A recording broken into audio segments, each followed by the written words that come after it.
Reka mbasuhuze mbifurize kugira ibihe byiza, ndabizi ko mudukurikiye muri benshi cyane, mudukurikiye muri mu Rwanda, muri mu karere k'ibiyaga bigari, abari mu gihugu cya Uganda, Repubulika ya Demokarasi ya Kongo, Tanzania ndetse n'igihugu cy'u Burundi, mwese nakomeza kugira mbifuriza ibihe byiza, ndetse nakomeje kubona ko mutwereka ko muri kumwe natwe gatanu kuri gatanu, abakoze subscribe mbashimira cyane, hanyuma nawe rero nkubwira ngo reba mukwe kuryanditse ijambo subscribe cyangwa se sabone ukanda kuzogera kugira ngo tukimara gutunganya amakuru yacu ibiganiro byacu bitewe kugira ako kanya. Hari amakuru yihutirwa cyane kandi akomeye cyane biri kubera ku mupaka w'u Rwanda na Repubulika ya Demokarasi ya Kongo ndetse n'umupaka w'igihugu cy'u Rwanda n'igihugu cy'u Burundi. Burundi bukomeje ibikorwa by'ubushotoranyi ndetse aya makuru aragaragaza ko bamaze kurunda intwaro n'abasirikare benshi cyane ku mupaka, basa nkaho biteguye intambara yeruye n'igihugu cy'u Rwanda. U Rwanda rwagaragaje kenshi cyane ko u Burundi bukomeje cyane kwivanga muri bibazo by'u Rwanda na Repubulika ya Demokarasi ya Kongo, ndetse igihugu cy'u Burundi cyagiye kishinja igihugu cy'u Rwanda ko u Rwanda rufashe umutware ditabara, ndetse ngo nabo ariyo mpamvu bafunze imipaka yabwo n'igihugu cy'u Rwanda. U Rwanda ariko kandi rumaze gusohora itangazo rikomeye cyane riturutse muri Minisiteri y'Ububanyi n'Amahanga riha gasopo igihugu cy'u Burundi, riha gasopo igihugu cya Repubulika ya Demokarasi ya Kongo, riha gasopo ingabo z'igihugu cy'u Burundi nizongera kurasa ku butaka bw'u Rwanda ibintu biraza kuba bibi cyane. U Rwanda abasirikare benshi cyane nabo bamanutse bari ku mupaka baryamiye amajanja ko akakoma kose bintu byahita bihindura isura muri rusange. Mbere yuko twinjira neza nyirizina kuri ibikorwa byose bikomeje kugenda bibera kuri uyu mupaka w'igihugu cy'u Rwanda nk'uko amakuru atugeraho tugiye kugenda tuyagarukaho muri aka kanya gatanu kuri gatanu, mbabwira ko ibintu bikomeje no kuba biteye ubwoba muri rusange. Reka mbanze mbabwire amwe mu makuru y'ingenzi n'undi yerekeranye n'iki gihugu, tunagaruka no kuri itangazo muri rusange, mbabwira ko u Rwanda, guverinoma y'u Rwanda imaze gusubiza Felix Tshisekedi ndetse n'igihugu cy'u Burundi, aho rero uruhare rwo kurenga ku ihagarikwa ry'imirwano, ibitero bikomeje ndetse kandi imirwano ibera muri Kivu y'Amajyepfo muri Repubulika ya Demokarasi ya Kongo ntishobora gushyirwa ku Rwanda nk'uko byatangajwe na guverinoma yamaganye igisirikare cya Kongo FARDC n'igisirikare cy'u Burundi FDNB hamwe n'ihuriro ry'imitwe yitwara gisirikare ishyigikiwe na RDC ya FDLR, Wazalendo n'abacanshu b'abanyamahanga, kandi bakaba barateye ibisasu mu midugudu abasivili hafi y'umupaka w'u Rwanda. AFC 23 ivuga ko yahatiwe gusubiza. Hanyuma itangazo ryashyizwe ahagaragara na Minisiteri y'Ububanyi n'Amahanga kuri uyu wa gatatu tariki ya 10 Ukuboza 2025 rivuga ko kubera icyumweru gishize ibisasu biterwa ikamanyora biva mu Burundi, abaturage ba Kongo barenga 1000 bahungiye ku mupaka berekeza i Bugarama mu majyepfo y'u Rwanda, aho bacumbikiwe mu nkambi y'agateganyo Nyarushishi. Igisirikare cy'u Burundi kandi cyakusanyije ingabo zigera ku 20 muri Kivu y'Epfo zikorera guverinoma ya RDC kandi zigota imidugudu y'abanyamurenge muri Minembwe mu rwego rwo gushaka kwicisha inzara abaturage. Guverinoma y'u Rwanda ivuga ko RDC yatangaje yeruye ko itazubahiriza isinywa ry'amasezerano cyangwa se ihagarikwa ry'imirwano iryo ari ryo ryose, kandi ko irwanira kongera gufata uturere twigaruriwe na AFC 23 nubwo inzira y'amahoro yasubukuwe. Ngo byinshi kuri uku gukomeza gushaka igisubizo cya gisirikare byamenyeshejwe umuryango mpuzamahanga, nubwo bafite uburyo bwabo bwo kugenzura kandi amakuru menshi cyane araboneka ku mugaragaro. Umuryango mpuzamahanga ntiwigeze usaba ko ibyo bitero byateguwe amezi menshi na RDC bigakorwa mu cyumweru gishize byahagarikwa. Ariko kandi byongeye kandi ngo kuba RDC yarananiwe guhagarika FDLR nk'uko biteganyijwe mu masezerano y'amahoro yo muri Kamena 2025 bikomeje kudindiza gukemura amakimbirane mu burasirazuba bwa RDC. Intego nyamukuru y'amasezerano i Washington DC, ubu biragaragara ko RDC itigeze yitegura guharanira amahoro nubwo Perezida Felix Tshisekedi yitabira umuhango wo ku itariki ya 4 Ukuboza nk'aho yahatiwe gushyira umukono ku masezerano. Itangazo ryongeraho ko ubu kurenga nkana ku masezerano aherutse kumvikanwaho n'inzitizi zikomeye cyane zibangamira amahoro, bigatuma abaturage bakomeza kubabazwa mu burasirazuba bwa RDC ndetse n'ikibazo ku mutekano ku mupaka w'Iburengerazuba bw'u Rwanda. Iri tangazo risoza rivuga ko gushyira mu bikorwa byuzuye amasezerano aherutse gushyirwaho umukono ari ikintu cyihutirwa, kimwe no gusoza imigereka isigaye y'amasezerano ya Doha hagati ya RDC na AFC 23, ngo iyi niyo nzira ifatika iganisha ku mahoro, ituze ndetse n'amajyambere mu karere k'ibiyaga bigari.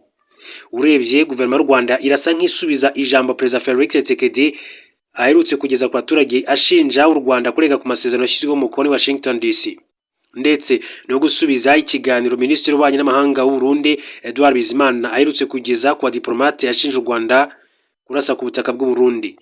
amakuru akaba rero akomeza ko imirwano ikomeza, ndetse ingabo nyinshi cyane z'igihugu cy'undi zari ziri mu mujyi wa Uvira zakomeje kugenda zihunga zita ibirindiro, abandi basubira mu gihugu cy'u Burundi.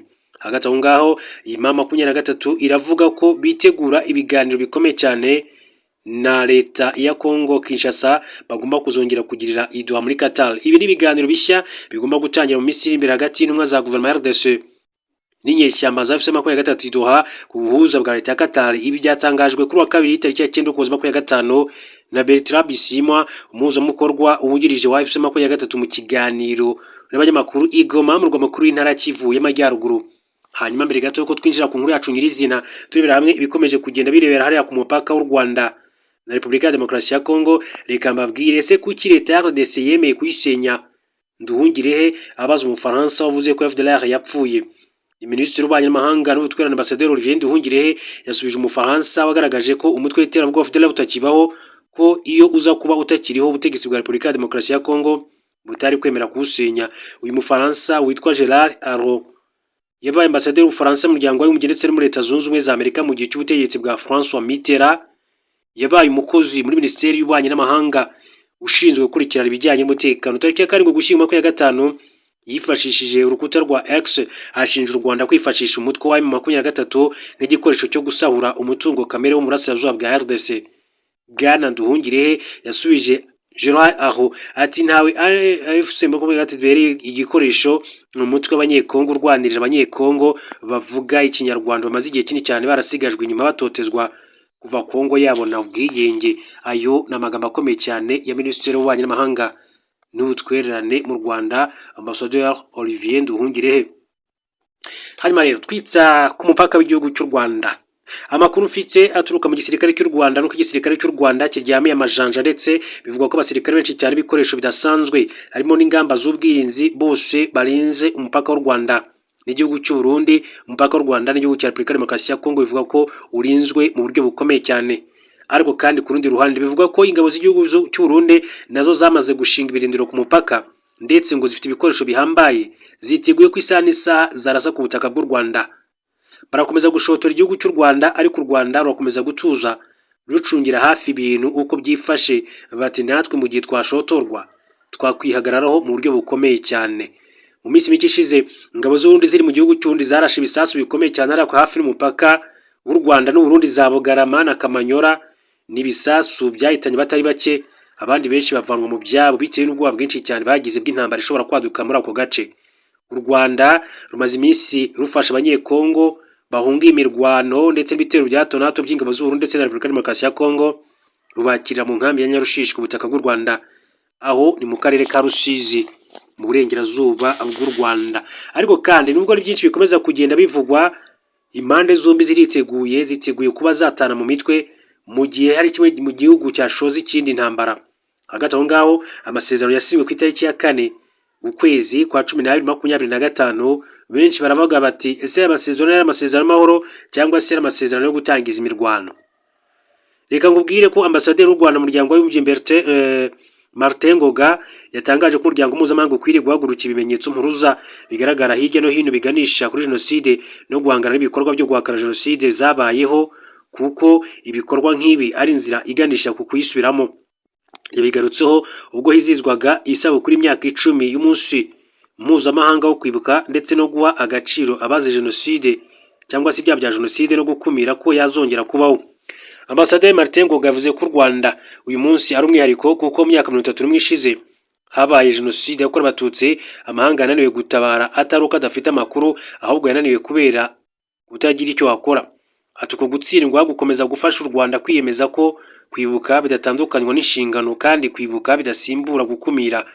Yashimangiye ko u Rwanda rwiyubatse nyuma ya jenoside yakorewe abatutsi binyuze mu kwimakaza ukuri, ubutabera, ubumwe no kwishakamo ibisubizo nka ndi umunyarwanda.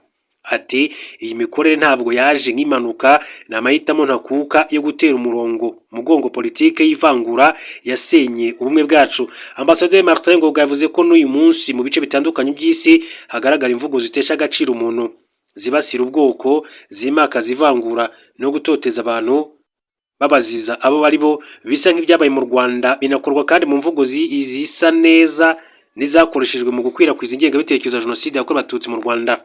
Ati ibi byose rero ni ibimenyetso mpuruza bigaragara kandi biteye inkeke. Ikindi giteye ikibazo ni ikwirakwira ry'ihakana n'igoreka ry'amateka ya jenoside mu bihugu bitandukanye no ku ikoranabuhanga. Tubwizanye ukuri, guhakana jenoside ntabwo ari ikintu gisanzwe, ni igikorwa kigize icyaha, ni intambwe ya mbere iganisha ku kuyisubiramo, bikanongera kandi imbaraga z'abakoze ibyo byaha kongera guhungabanya abarokotse, bikanabahungabanya umuryango mugari. Imvugo z'urwango ziyemera jenoside zimaze iminsi zikwirakwizwa mu burasirazuba bwa Repubulika ya Demokarasi ya Kongo, ndetse ibikorwa birimo kwica urubozo, gutwika no kurya abanyamulenge, nyamara amahanga akomeza guterera hagati mu ryinyo. Ambasaderi Martin Ngoga yagaragaje ko guhangana n'ibikorwa bya jenoside bisaba gukoresha amakuru y'ukuri ndetse no guhoza ho bizira kubogama. Ati cyabuze si amakuru, ubusesenguzi cyangwa se ingero za vuba, habura ubushake bw'ibihugu nyamuryango bwo guhaguruka hakiri kare, niyo mu buryo bwa politike byaba bigoye imbaraga zo guhagarara kuri kuri, nubwo ati kwaba guhanganisha bagushyigikiye imbaraga zo kwita jenoside izina ryayo, niyo kubikora byaba bifite ingaruka byatera mu rwego rwa diplomasi. Yashimye imirimo yakozwe n'urukiko mpuzamahanga mpanabyaha rwashyiriweho u Rwanda rwakoreraga Yarusha mu gihugu cya Tanzania, n'imirimo igikorwa n'urwego mpuzamahanga rwashyiriweho gukora imirimo y'isigarira y'inkiko mpanabyaha IRMCT. Gusa asaba ko ubutabera budakora mu gihe isi ibishatse gusa. Kugeza ubu hari abanyarwanda bagera kuri 5 bari mu Bwongereza bakekwa ibyaha bya jenoside, nyamara iki gihugu cyatera hagati mu ryinyo, haba kubaburanisha cyangwa se kohereza mu Rwanda. Hari kandi abandi barenga 1,100 bakekwaho uruhare muri jenoside yakorewe abatutsi bari mu bihugu bitandukanye bashyiriweho inyandiko zo kubata muri yombi, ariko ibihugu bigaragaza ubushake buke. Ati ubutabera bukwiye gutangirwa ku gihe, bugashingira ku barokotse kandi bukubahirizwa kuri bose. Ambasaderi Ngoga yasabye umuryango w'abibumbye gushyira imbaraga mu gukumira jenoside nk'izo ishyira mu guhosha intambara iyo yavutse mu bice bitandukanye. Yashimangiye ko kunanirwa gukumira jenoside ari amahitamo ya politike, atari uko bidashoboka, bityo ko ibihugu bihuriye muri Loni bikwiriye gufata ntibizongere nk'ihame rigenga imikorere y'umuryango mpuzamahanga. Ni amagambo rero akomeye cyane yagarutsweho na ambasaderi w'u Rwanda mu muryango w'abibumbye Loni, akaba rero ari ambasaderi Martin Ngoga. Akaba rero ari byo yakomeje kugenda agarukaho. Ambasaderi Martin Ngoga, ambasaderi w'u Rwanda mu muryango w'abibumbye. Ibintu rero ntabwo byifashe neza, ndakubwiza ukuri ko mu burasirazuba bwa Repubulika ya Demokarasi ya Kongo abaturage ubwoba ni bwose, abaturage rwose, aho imirwano yakomeje kugenda ikomera cyane. Babwiye ko Perezida Paul Kagame yatangaje ko ibiganiro ku bibazo bya Repubulika ya Demokarasi ya Kongo byari bimaze igihe bibera i Rwanda na Nairobi byajyanywe hanze y'umugabane wa Afurika ku busabe bwa Perezida Felix Antoine Tshisekedi, umukuru w'igihugu. Yemeje ayo makuru mu kiganiro aheruka kugirana na televiziyo ya Al Jazeera. Ni ikiganiro Perezida Paul Kagame yahaye kiriya gitangazamakuru mbere gato y'umuhango wo gusinya amasezerano y'amahoro we na Felix Tshisekedi bashyiriyeho umukono i Washington DC ku itariki ya 4 Ukuboza 2025. Mbere na nyuma y'isinywa ry'ariya masezerano, u Rwanda rwakunze gushinjwa kuba ariko rwabaye nyirabayazana yo kuba ibiganiro byari bimaze igihe bibera i Rwanda na Nairobi bajyanwa i Doha. Bitandukanye n'ibigwa Perezida Kagame yavuze ko Tshisekedi ari we wasabye Qatar na Leta Zunze Ubumwe za Amerika guhuriza mu biganiro igihugu cye n'u Rwanda ndetse na AFC 23. Yagize ati mu by'ukuri rero abandi bayobozi ba Afurika n'ibihugu barimo bavuye mu Rwanda batekereza ko ariko twavuye muri gahunda y'ibiganiro bya Afurika tujya i Doha cyangwa se tukazana i Washington DC, ariko ni uwo mugabo witwa Felix Tshisekedi mu by'ukuri watangiye iyo ngingo. Perezida Kagame yavuze ko Felix Tshisekedi yahisemo kwitabaza Doha na Washington kubera ko yari afite icyizere cy'uko ashobora kubeshya haba mu biganiro bya Qatar cyangwa se Washington. Yumvaga bimufasha kugera ku yo yifuza kubera ko atekereza ko RDC ari igihanganye cyane, ko ari nini cyane ku buryo isi yose ishobora kurarikira kugira agace gato k'ibyo itunze, ku buryo yagenda akabeshya abantu bose akagera ku musaruro yifuza. Umukuru w'igihugu yunzemo ko ubwo u Rwanda rwatumirwaga mu biganiro bya Doha na Washington rwashoboye kandi kubwira abantu ibyo rutekereza rwifashisha ibihamya. Yavuze ko u Rwanda rwagaragaje ko ibibazo by'ibanze byugarije RDC bigomba gukemurwa hagendewe ku mpamvu muzi zabyo. Yunzemo ko mu gihe Kinshasa irimo itekereza ko ishobora kubeshya byarangiye ibiganiro byayo na AFC 23 bitandukanywa n'iby'u Rwanda mu kwirinda kuvangavanga ibintu. Reka babwire ngo mukomeze mubane natwe, hanyuma turebera hamwe n'andi makuru atandukanye akomeje kugenda avuga Paul Kagame. Andrew Mwenda ati perezida niwe utuzi twese, ndetse nahamya ko hari impano abona muri buri umwe muri twe, yumva ko yatanga umusanzu mu kazi ke.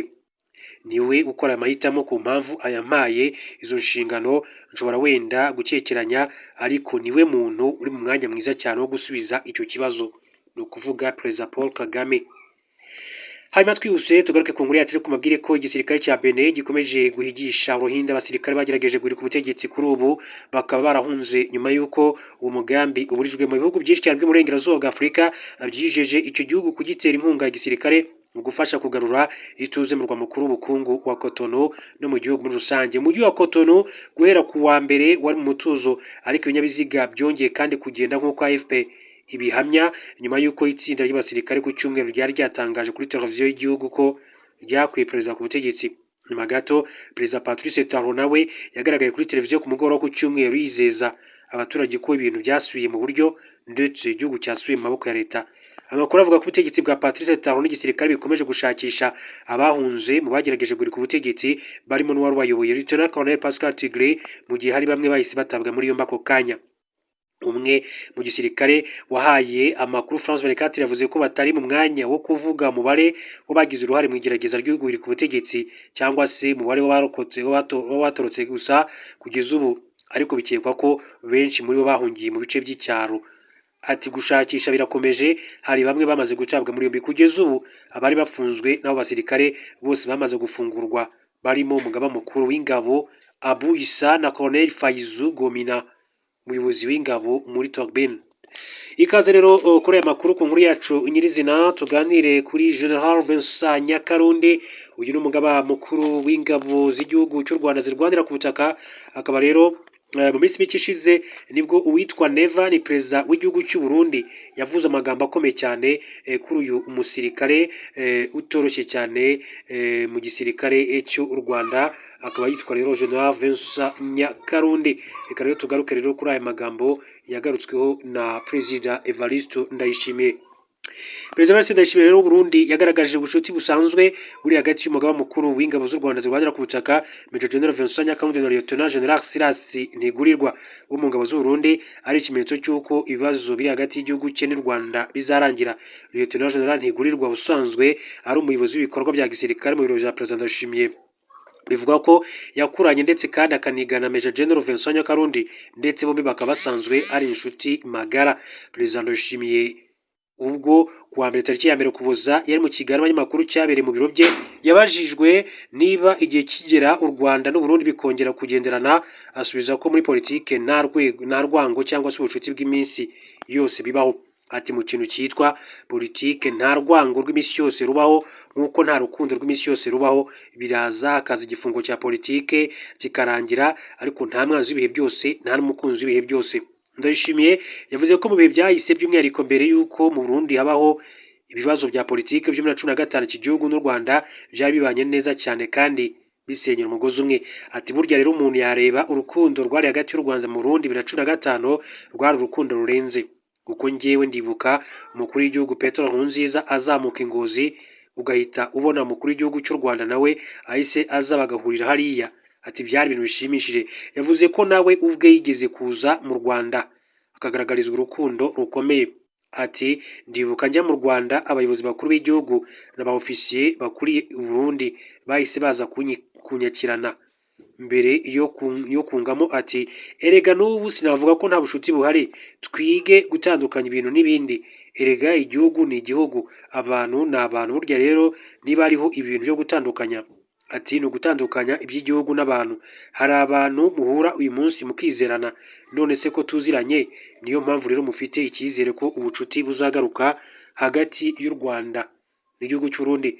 Ba ofisiye ba RDF ndetse n'igisirikare cy'u Burundi bakomeje ubushuti. Perezida Evariste Ndayishimiye yavuze ko n'ubwo u Rwanda n'u Burundi bigiye kumara hafi umwaka wose bidacana uwaka, bamwe muri ba ofisiye bakuru b'ibihugu byombi bakomeje kugenderana hagati yabo. Atanga urugero rwa Major General Vincent Nyakarundi na Lieutenant General Ntigurirwa. Ati nk'uyu munsi njyewe ndabizi ko aba ofisiye bo mu Rwanda bahora bavuga n'aba ofisiye b'iwacu, none nka General Nyakarundi wamutandukanya gute na General Silas kandi barakuranye yemwe bakanigana. Abo ati babaganira bavugana bati niko sha ibi murimo kudukorera ni ibiki. Undi nawe akamubaza gutyo. Hari abahita bavuga ngo ibyo nimubirekere abashefu. Nanjye nkabaza umushefu nti none shefu ko bavuze ngo abashefu tubirangize tubigenze gute? Ndayishimiye yavuze ko afite icyizere cy'uko ibibazo biri hagati ya Kigali na Gitega umunsi umwe bizagera ku iherezo. Ati kuba tuvugana nta musemuzi dukeneye hagati y'u Rwanda n'u Burundi, rero umunsi umwe muzabona birangiye. Muri Mutarama mu kwezi kwa mbere umwaka ushize nibwo umubano w'u Rwanda n'u Burundi wongeye kuzamba, ndetse iki gihugu gifunga imipaka nyuma yo gushinja u Rwanda gukora n'umutwe wa Raditabara kivuga ko urwanya ubutegetsi bwarwo. U Rwanda rwavuze ko nta mutwe n'umwe urwanya ubutegetsi bw'u Burundi rukorana nawo. Uburundi bwarahiye ko butazigera na rimwe bufungura imipaka ngo keretse buhawe abagerageje guhirika ubutegetsi bwa Nkurunziza buvuga ko baba mu murwa mukuru w'u Rwanda Kigali. Nibyo byinshi rero biba bikomeza kugenda bivugwa, hagati y'igihugu cy'u Rwanda ndetse n'igihugu cy'u Burundi muri rusange.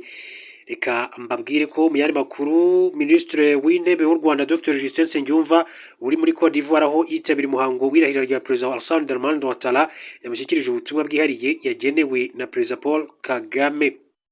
Minisitiri w'Intebe Dr Justin Nsengiyumva yageze i Abidjan muri Cote d'Ivoire ku itariki ya 7 Ukuboza 2025 yakirwa na Minisitiri w'Intebe wa Cote d'Ivoire Robert Begre Mambe mbere y'uko yitabira umuhango w'irahira rya Alassane Dramane Ouattara ku wa mbere ahagarariye Perezida Paul Kagame. Alassane Ouattara yatsindiye manda ya 4 yo kuyobora Cote d'Ivoire mu matora abaye tariki 25 Ukwakira 2025, yatsindiye ku majwi 89.7%. Yaranganye n'abarimo Jean-Louis Biro wahoze ari Minisitiri w'Ubucuruzi na Simeon Bagbo umugore wa Laurent Gbagbo wayoboye Cote d'Ivoire kuva muri 2000 kugeza 2011. Bose bemeye ko Ouattara yabatsinze mu matora. Biro yagize 3% naho Simone Bagbo agira 2.4%. Alassane Ouattara ayoboye Cote d'Ivoire kuva muri 2011. U Rwanda na Cote d'Ivoire n'ibihugu bisanzwe bifitanye imibanire myiza mu nzego zirimo ubucuruzi. Perezida Paul Kagame aheruka kugirana ibiganiro mugenzi we Ouattara muri Gicurasi uyu mwaka ubwo yari yitabira inama ihuza abayobozi b'ibigo bitandukanye, abashoramari n'abanyapolitike baturutse muri Afurika no hirya no hino ku isi izwi nka Africa CEO Forum i Abidjan muri Cote d'Ivoire. Byinshi rero biba bikomeza kugenda bivugwa ku makuru abatandukanye akomeza kugenda agarukwaho, ariko reka twongere twitse nyirizina kuri ya nkuru ya Andrew Mwenda. Ubutasi bwa Uganda ati bwarabeshye, Mwenda yahishuye byinshi cyane ku gatotsi kabaye mu mubano w'u Rwanda n'igihugu cya Uganda. Uyu n'umunyamakuru witwa Andrew Mwenda yahishuye ko mu gihe u Rwanda rwari rufitanye ibibazo na Uganda, Perezida w'u Rwanda Paul Kagame yabimuganirijeho ndetse agira icyo amubwira ku nkomoko yabyo. Gusa Perezida Yoweri Kaguta Museveni we yanga kugira na gito amubwira kuko ashobora kuba yaraketse ko ari maneko y'u Rwanda. Andrew Mwenda wamenyekanye ubwo yatangizaga ikinyamakuru The Independent yagarutse ku mubano w'u Rwanda na Uganda mu kiganiro The Long Form cya Sani Ntayombya. Sani Ntayombya yabanje kubaza Andrew Mwenda ku mubano afitanye na Perezida Paul Kagame nuko yisanze mu itsinda ry'abajyanama ba Perezida Paul Kagame. Mwenda ati Perezida niwe tuzi twese, ndetse ndahamya ko hari impano abona muri buri umwe muri twe, yumva ko yatanga umusanzu mu kazi ke, niwe ukora amahitamo ku mpamvu yampaye izo nshingano. Nshobora wenda gukekeranya, ariko niwe muntu uri mu mwanya mwiza cyane wo gusubiza icyo kibazo.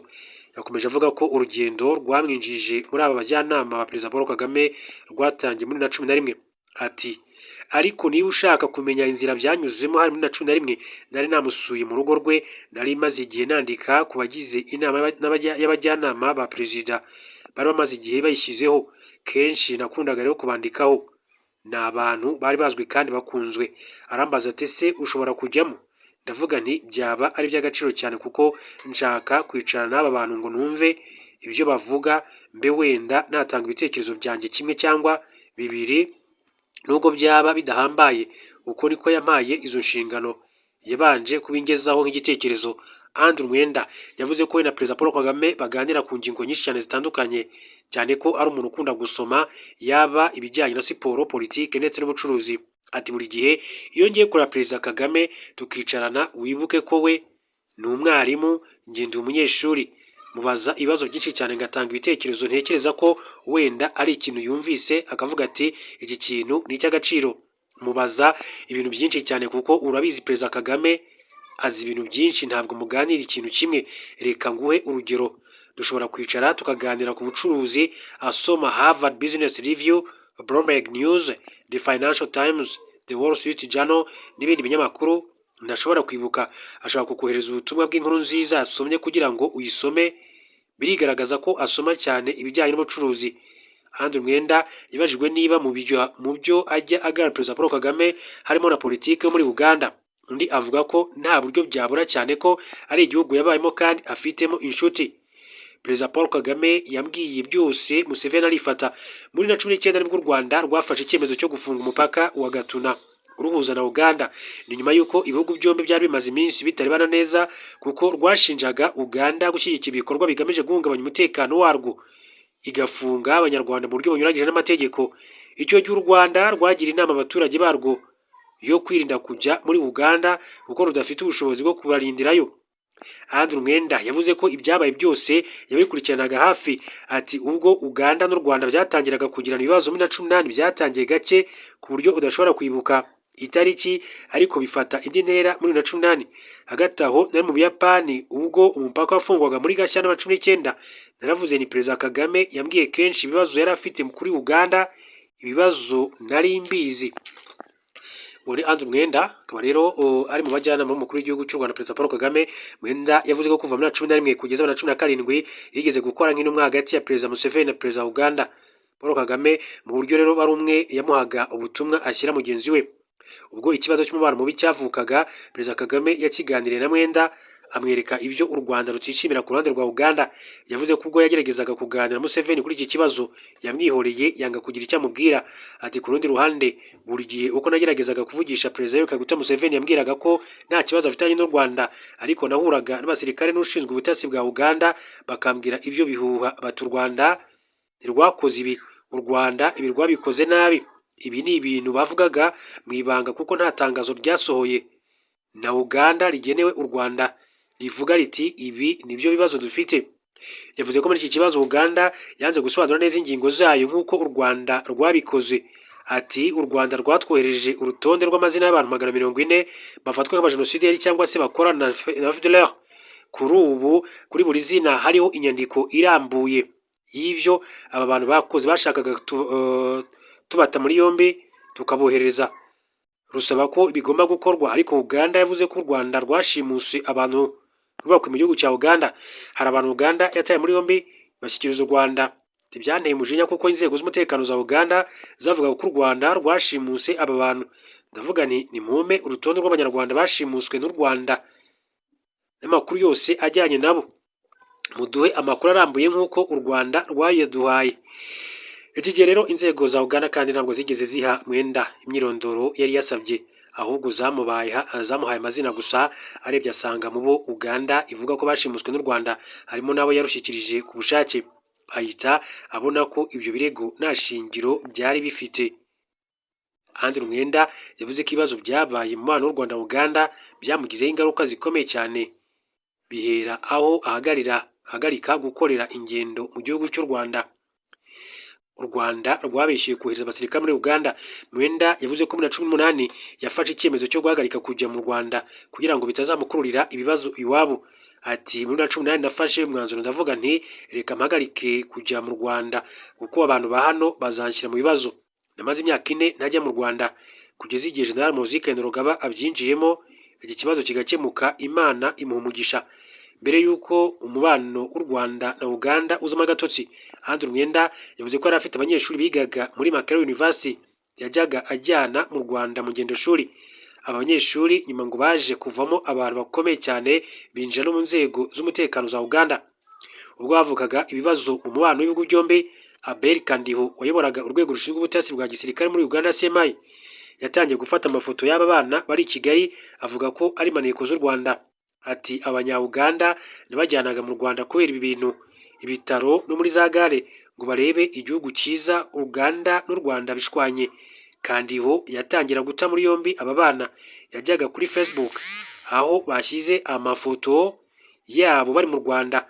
akavuga ngo ni maneko za Perezida Paul Kagame, bamwe muri bo bari mu gisirikare cya Uganda kirwanira mu kirere, abandi bari mu rwego rushinzwe iperereza, bari mu nzego zose. Icyo gihe Abel Kandongo yavuze ko Mwenda na Kagame ari umugambi bateguye, ati aba bana bamaze imyaka igera kuri 3 bafunze, bamwe bagumye muri gereza kugeza General Muhoozi Kainerugaba yinjiye muri ibi bintu atangira kubafungura. Bari barakoze iki? Ntacyo, kuko nta muntu n'umwe bari bazi mu Rwanda uwababuzaga n'u Rwanda yari nge mu gisirikare cya Uganda, kandi mu gisirikare ati kirwanira mu kirere ndetse no mu rwego rw'ubutasi, batangira kubita maneko za Perezida Paul Kagame barirukanwa. Andrew Mwenda yavuze ko Henry Tumukunde wari minisitiri w'umutekano yigeze kubeshya ko u Rwanda rwohereje ingabo zo gutera Uganda, ati hari igihe Tumukunde yamagaye Kaka Bagenda wakoraga mu rwego rw'ubutasi bwa Uganda, aramubwira ngo Kagame yohereje abasirikari 1500 muri Mubende bagomba kuza bagafata guverinoma ya Uganda. Sinzi niba perezida w'iki gihugu yemera ibi bintu, ariko aya makuru abantu batangaga. Icyiza General Muhoozi Kainerugaba nuko yaje ahindura ibintu. Henry Tumukunde wenyine yari guteza intambara iyo Uganda itagenzura nayo ikohereza abasirikare. Uganda yabohereza, u Rwanda narwo rwabibona rukohereza abasirikare. Akaba rero ari amagambo akomeye cyane uyu Andrew Mwenda yavuze muri iki kiganiro na Stanley Yayombya, akaba rero ari umujyanama wa nyakubahwa perezida wa Repubulika y'u Rwanda Paul Kagame. Ni byinshi cyane rero Mwenda yakomeje kugenda avuga muri iki kiganiro gikomeye cyane yagiranye n'uyu muvandimwe, byinshi cyane rwose aba yakomeje kugenda agarukaho muri rusange. Hanyuma dusatira umusozo w'aya makuru yacu, katurebe updates z'amakuru akomeza kugenda avugwa muri kiriya gihugu cya